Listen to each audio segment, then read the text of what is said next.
All right. Thanks for coming. Right. So this week is all about web pages, what they are, and obviously for the practical, we're going to start writing HTML today, this week, and then we'll move on to CSS next week, and then following weeks you're into JavaScript and doing the web development in JavaScript. So last week, a general overview of the internet and the World Wide Web and how they and the grossest generalities about how they differ. Basically, the internet is that physical hardware network, global physical hardware network or network of networks. And one of the things that runs on top of this physical network of computers, routers, and everything else is the World Wide Web. And we're going to concentrate on the web. But the web is basically written in a language called HTML, hypertext markup language, and quite a bit of the lecture is about that. These web pages are located, they're addressed using their URL, basically what you type into the box in the browser, the URL, and we'll go through what a URL exactly is. And they are styled or increasingly styled with a language called CSS, Cascading Style Sheets. Furthermore, we can make web pages dynamic in that we can interact with them and they can change colors, the text that they contain. We can manipulate them however we like using various programming languages, of which the most common is JavaScript. Okay, so the web. The web. The web was invented, or came about, was invented by, as you probably know, Tim Berners-Lee when he worked at CERN, the European particle physics research synchrotron, or whatever it is, on the French-Swiss border. It is a means of specifying and delivering some kind of content over the internet. It provides a standard way of presenting information, and it allows the hyperlinking, the ability to jump from one place in a document to another place, either in the same document or on a different document.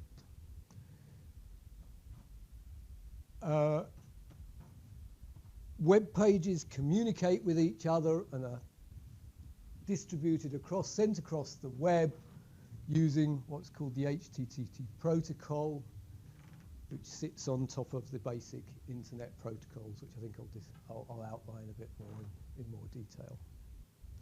HTML is most often read by a web browser, Chrome, Firefox, etc., but it's also used in many other contexts. As I think I might have mentioned, the ArcGIS help, I think, is in HTML, formatted in HTML. So it's a W3C standard and international standard, the HTML language. So we're a few years now, so we're now 2017, so from 2014, October 2014, the current standard release of HTML, or the current standard of HTML, is version 5. And this represents a major revision on previous versions, introducing exciting things like, particularly for graphics, the canvas and SVG tags. I'll tell you what tags are. So there's also some new functionality that's come, quite a lot of new functionality that's come in from 2004. But the majority of the web is still probably written in previous standards, or is not actually following any particular standard per se. Web pages are stored on a web server. You've probably heard of Apache, Tomcat you might have heard of as well.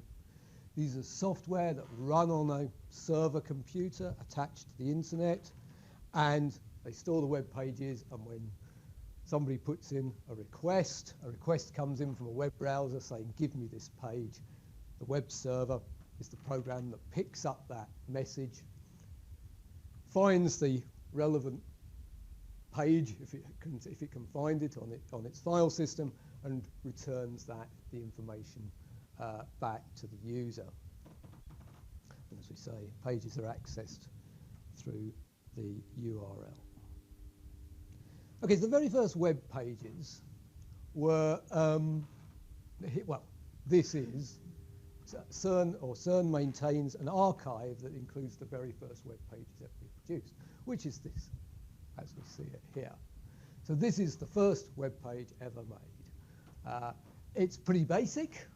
After all, many additions have been made to the HTML standard since it was first introduced. But you can see we've got a title, we've got some text, and most importantly, we've got these links, these hypertext links to other documents. And indeed, I think if we press this one, hypermedia, is it that one? No, the what is link, wherever the what is link. Not sure which one the what is link, but we click on one of those, and I'm presuming it's that one. Then we get linked through to another page, which also contains hyperlinks. I'm not expecting any of you to be unfamiliar with them. Tim Berners-Lee did not invent hypertext, linking hypertext links between documents. He didn't invent that, and he didn't invent the internet, the hardware system that it runs on. But what he took was the idea of the hyperlinking of documents, and he put that idea into or on top of the internet, and that was his particularly novel contribution, to be able to have hypertext documents spread across the internet. So we know that's what basic web pages look like. But that's what you see in the browser. The code that produces that text in the browser and all those links is called the source code. And in most browsers, all the browsers I know of, if you right-click on the web page in the browser, you'll get a pop-up menu, and one of those is View Source. And that will display the source HTML code that goes with that page. So this is the source code for this page. That's the code, that's the page. And we can see that we've got the actual text here, the bits of text that's appearing on the page, but we've also got other stuff as well, highlighted mostly in various colors. So we have the title up here called What is Hypertext, and that refers to, you see that it says What is Hypertext in the tab up there on the browser tab. So that's the title. That's why the title is. Then there's this next ID 20. To be honest, I have never seen that in any web page ever. It's probably pretty irrelevant. Then we've got some H tags, these things in these square brackets. These are called tags, and we can see H1 defines this level 1 header here. Text is displayed as level 1 header. Okay, so that's just a really quick peek at what HTML looks like. Okay, so these web pages are stored on web servers, and then are accessed by requests coming from various computers to the web servers to return the data. And that request, of course, comes across the physical network that we call the internet. So before going into the World Wide Web in more detail, let's backtrack a little bit and just have a little bit more detail on how the internet itself actually works. So the internet is this network of computers, routers, which are bits of hardware that sort of route messages. That's all I really know about routers. Increasingly printers, sensors, all sorts of things, temperature sensors, things to, monitoring the number of cars going along roads. All sorts of sensors are being added to the internet all the time. All these devices, so this computer, all the printers in the university, are all uniquely identified on the internet by what's called an IP address, an Internet Protocol address. And you've probably seen these. Well, sure, you've seen these now. They are sets, or IP4 in the IP4 format. They are sets of 4 numbers with values between 0 and 254. They are basically a 32-bit integer. And when the Internet Protocol was developed, and I think this was in about 1973, 74, something like that, they used these 4 numbers because they thought that there's never going to be more than 4,300 million devices attached to the internet. This was this period where the director of IBM was making statements like he could see there maybe be a market for tens of computers in the United Kingdom, for example. So you know, it was a very different world. People didn't envisage the personal computing revolution was not in people's ideas then. It was all large computers run by large corporations, large organizations. So they thought 4,000 million devices, we would never exceed that. Unfortunately, the way the world's gone, or fortunately as the case may be, we are starting to hit that, and people are getting worried about the number of devices. They're starting to run out of IP addresses. To be honest, I don't know whether they've run out yet or not, but increasingly with things like the smart, the Internet of Things, as you might have heard of it, the way you're people are attaching things like kettles and their heating in their houses and their fridge to the internet. So perhaps each individual or each household in maybe a decade or two maybe needs 100, 200, 500 IP addresses for all the stuff in their house. And if that's multiplied by the millions of people on the planet, plus all the other things like large organizations are doing, I don't know whether you've heard of any of these initiatives to create things called dust and things like this, which are basically micro sensors that are dropped out of aeroplanes across a landscape, automatically collect data and then fire it up through wireless satellite connections. If we're going into a world like that, then potentially we're going to need an awful lot of these devices. So anyway, I can't remember when it was, maybe a decade ago. You can look it up if you're interested. A new addressing system called IPv6 was introduced, which has a 128-bit integer and can cope with that number of devices. And I did look up how you actually say that number, but I can't be bothered. And it has a slightly longer format. We've got, so there are 2 lots of systems. As far as I'm aware, IP6 is still relatively rare. Most stuff's running on IP4, but we're slowly moving away to this higher address system. The IP addresses are hierarchical systems, hierarchical numbering systems. So going from the left to the right, we're going from basically more detail or sort of more large scale towards small scale. So for example, Kingston University, all the machines may be, and I don't know this, they may be all share the same first 2 numbers, the same network numbers. These first 2 numbers are called network numbers. Maybe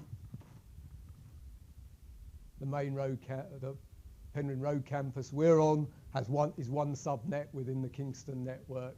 Maybe Kingston Hill is another one. Maybe each building is a different subnet.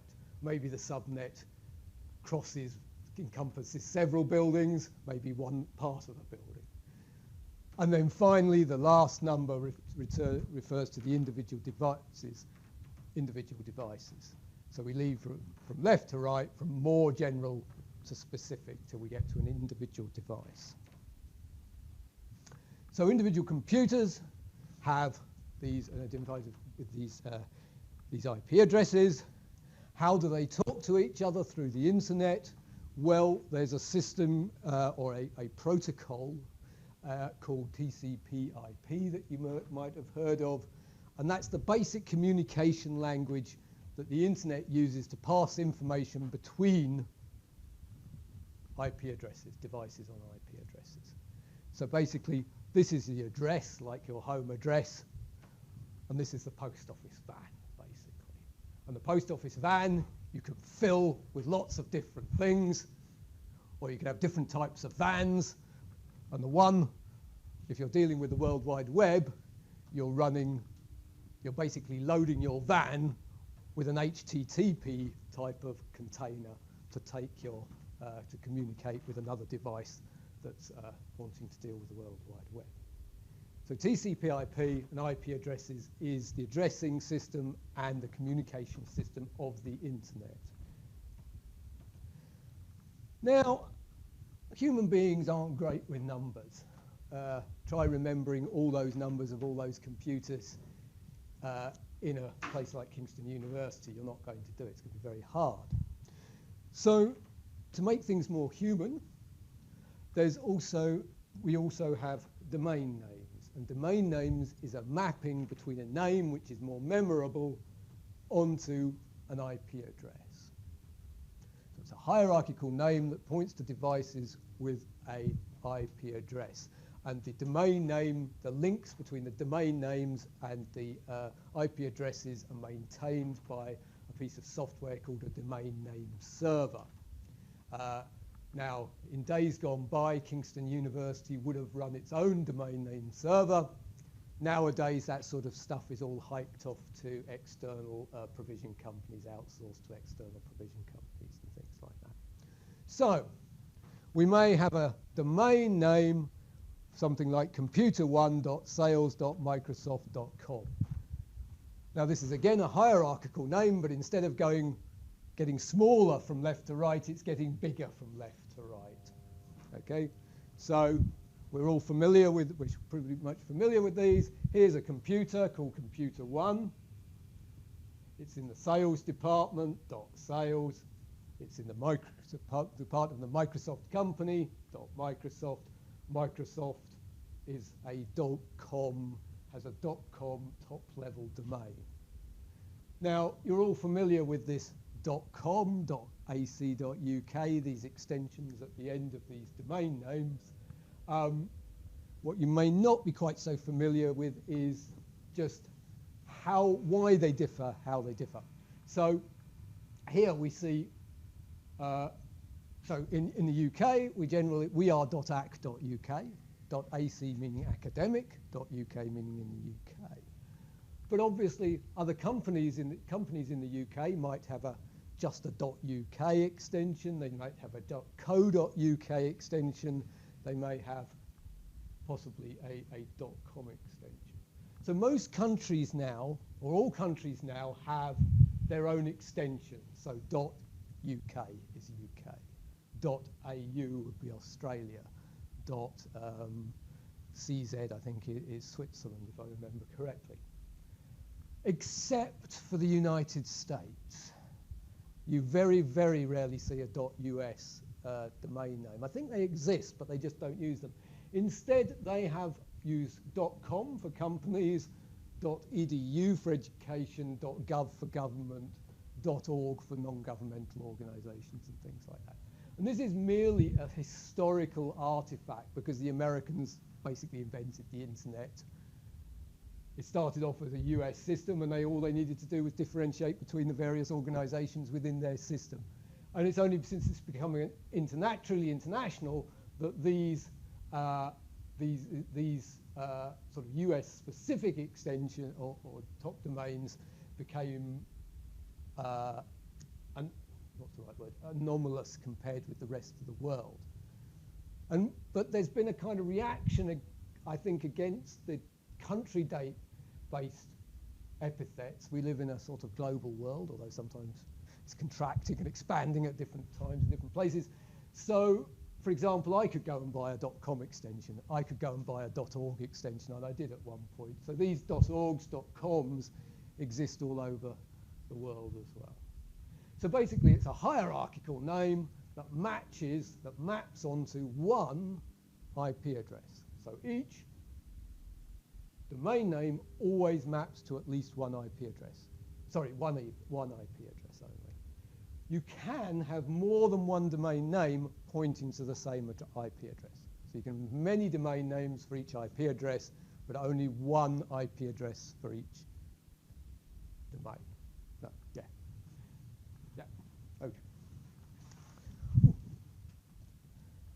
Okay, so URLs. Now, the domain name is the section which is called host here. And the host is the computer that holds the file that you're trying to get hold of, or the thing that you're trying to get hold of.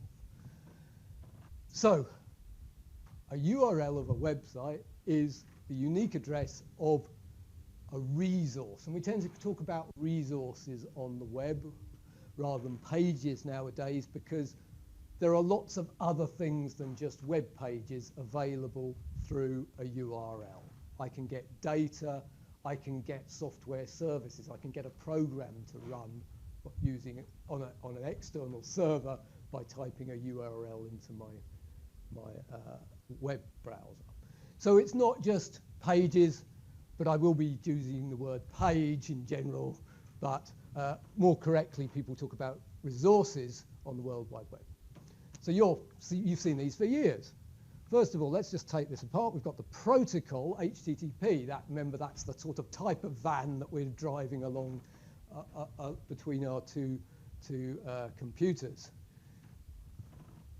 Then we have the domain name of the computer that we're trying to access the material on. It's called host here, and that points to an IP address. So this is www. Now, when the webs first started off, the epithet www was used to differentiate web pages from the World Wide Web from other types of things going on the internet. It's become obsolete, basically. You still sometimes see it occasionally, but it's effectively it's effectively been dropped from most web addresses. So you maybe come across an old web address that includes the www, but mostly it's gone. So the NCBI is the domain, or the domain level, because it's a hierarchical domain, for the National Centre of Biodiversity. National Centre for Bioinformatics in the United States. .NLM is the National Library of Medicine, which is part of the National Centre for Bioinformation, or bio, whatever it is, I can't remember. It's not biodiversity information, it's biological information, I think. And then the National Institute of Health within that. Sorry, I'm reading it the wrong way. My brain's a bit fried. So it's the US government, it's in the National Institute of Health, it's the library, the National Library of Medicine in the National Institute of Health, and it's the National Centre for Bioinformatics within the National Library. Oh, my brain gives up. The National Library of whatever. Okay, so that's the address. That's the IP address. And indeed, if you knew the IP address of the host, you could type the IP address in instead of the domain name, and you would go to exactly the same place. Then, running on this computer is a server, a web server. And when it gets an HTTP request coming into the computer, because remember, it could be other types of requests. It doesn't have to be an HTTP request, but if it is an HTTP request, that HTTP request gets pushed into the Apache web server, or the web server that's running on that computer. Then the web server looks in what's called its root web directory, looks for this directory called VecScreen, and then if it finds that, it then looks in that directory and it looks for the file named vecScreen.html. And then if it can find it, then it returns it to the requesting computer. Right. So that's basically, how it operates at a low level. Now, HTML documents. Going back to HTML. These are plain text files in which the text is marked up with tags that define different types of content, or how to display that content, things about the content. So we have tags that define headings, paragraphs, links, HTML links, hyperlinks, images, lists, tables, etc. They're the structure that we can use to build up our page. The tags are these special character strings that signal the beginning and end of an HTML element. So here's a tag, and what's called an opening tag. It's got angle brackets, H1 for header level 1, close that bracket. All the text between the opening header tag and the closing header tag is within that tag and will be displayed in this case as a level 1 header on the page. Together, this entire, the tags and the text, all the text that it contains is called an HTML element. So this is a header 1 element. So say tags are enclosed by these angle brackets. So angle bracket, whatever type of tag it is, close it. HTML is not case sensitive, so you can write upper lower case as you prefer. They usually come in pairs, but not always.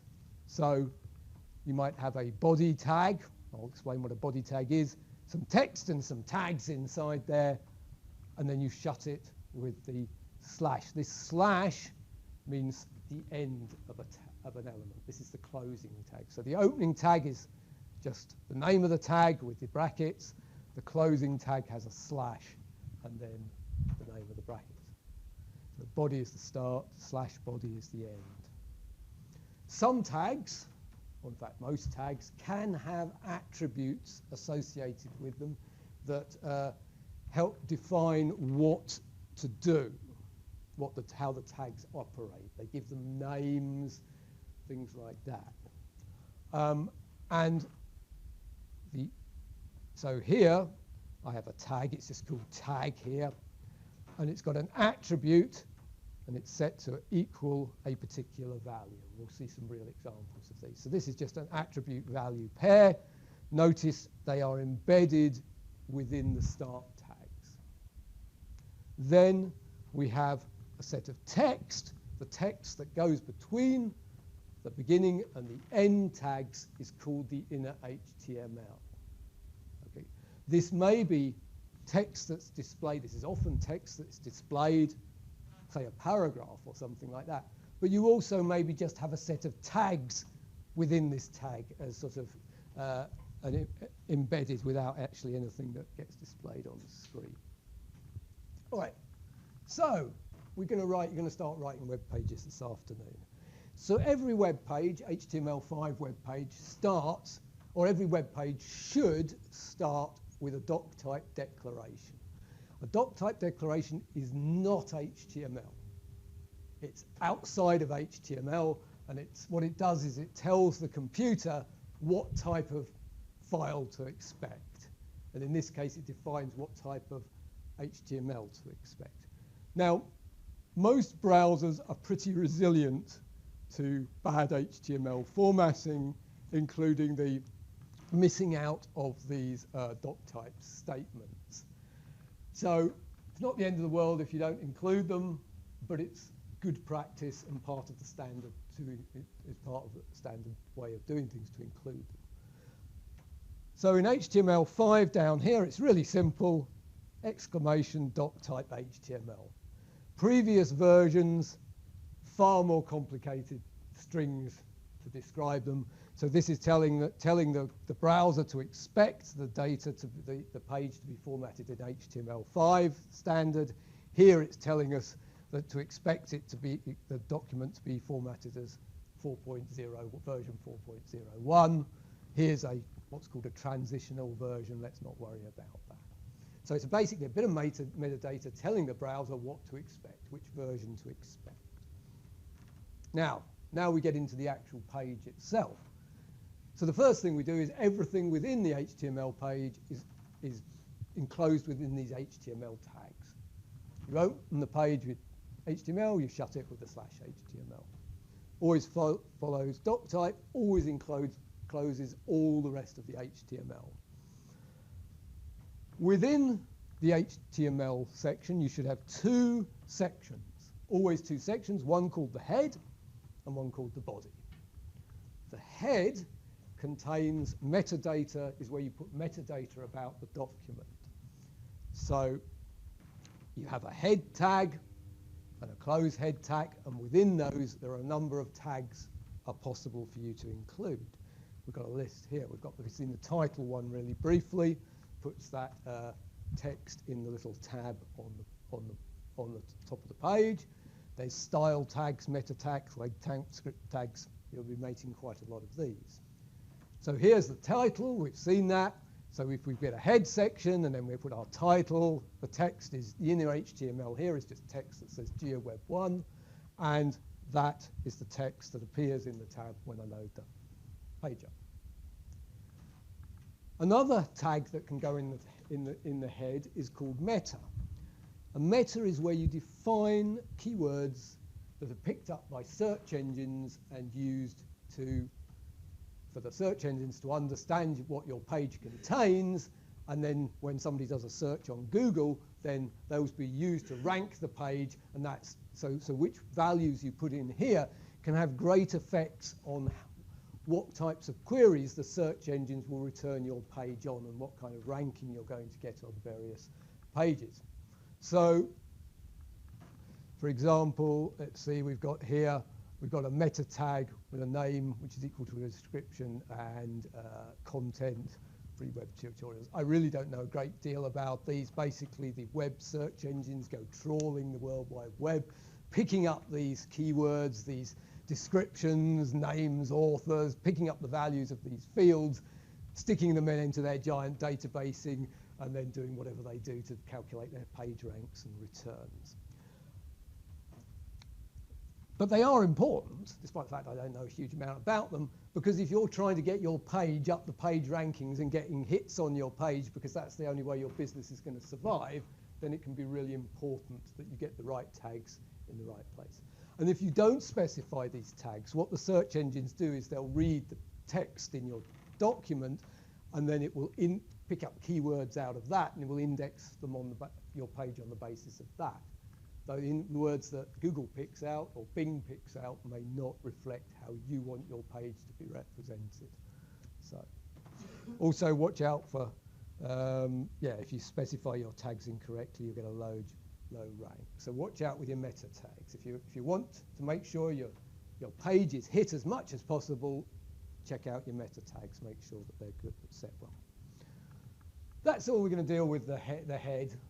I'm not going to deal with any of the other tags in the head, although we will, once we get to JavaScript, then we'll be using the script tags in the head for JavaScript and CSS and things like that. So following the head, we have the body section. And the body section contains all the stuff that appears in the main body of the web page. So here's an example. We've got my HTML, I've got my head, here's my body, and within the body I've got a P, some text within two P tags. P stands for paragraph, so it's formatted as a paragraph. Not that there's anything, given it's one line of text, there's no paragraph to see. That's, if I run up that page, there's my Hello World web page. That's my HTML Hello World. It just displays one bit of text, Hello World. The only other text is this very simple HTML document we can see up in the tab name. Okay, quick tour of tags, quick tag tour. So what have we got? We've got the header tags, H1 to H6, just think in Word. They're different levels of headings. Ps to define paragraphs of text. We can insert a line break, as in just a return, a carriage return using BR. We can use HR to insert a horizontal line. And something to note, BR and HR are examples of tags that have no end tags. They're just standalone tags. You just have a carriage return. You don't need to, a carriage return can't enclose any other text. That's just not sensible. Same with an HR. So here's some headers. Wow, that's exciting, isn't it? All right, here's some paragraphs, line breaks, and horizontal lines examples. So here we've got an HR, a horizontal line. There's a horizontal line. I've then got a paragraph, two paragraphs. Team B recorded, whatever. Team B also prepares. So look, notice the formatting of the two paragraphs. They're formatted as paragraphs. I've got another horizontal line. I've got some text on one line followed by a carriage return, a break. Notice that there is the formatting for paragraphs, put a space between paragraphs. Formatting on just a line return just starts on the next line of text. And I finished off with another horizontal line. Wow. Formatting tags. So, when HTML was first designed, it included formatting tags. This has now been replaced within the standard by what's called cascading style sheet styling or formatting. We'll meet that later in small detail. So it's what's called depreciated. So you shouldn't, the standard says don't do this, do this. But we've got 1989, we've got 30 years worth of web pages written like this, and we've got loads of people who are still writing pages like this, including myself, because it's quick and easy, and if you're just doing a small thing, it's simpler to do that than to bother with cascading style sheets. So there's what you should do, and then there's the reality of what people actually do. And I can't see many major browsers dropping the support for formatting tags within the foreseeable future, but it's going to happen one day, so be warned. All right, we'll just have a couple more, and then we'll have a break. Okay, so lists. So formatting tags, shouldn't use them, but we do. We can also define things like lists, ordered lists, and unordered lists, and in both cases, the individual items within a list go within list tags. So here's a list from digital mapping. We've got a level 3 header. That's an anchor. We'll deal with those in a minute. Digital mapping. I've got an ordered list, a numbered list, and we've got a number of list items here. And here we are.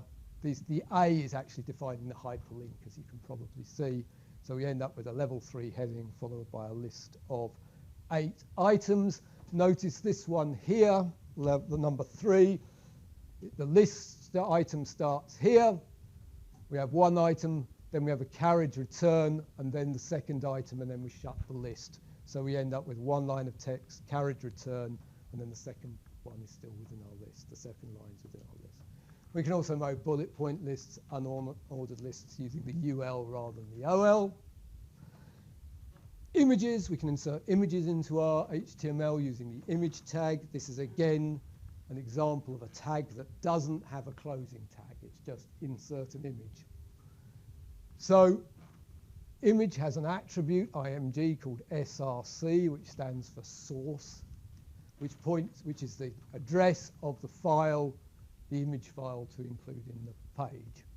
If it's just in the same directory, on the same server, in the same place as the web page, you can just put the name of the image. But you can equally put a web address to any image on the World Wide Web and go and grab that and insert it into your page. Say IMG elements don't have end tags. There are also lots of other attributes, for example, to define the size of the image, the size of the image on the page and things like that. Anchors, we've seen those already in that list, but this is what creates a hyperlink. So in this case, we've got A, start the tag. We've got the href, which is the web address, the URL to jump to if somebody clicks on that.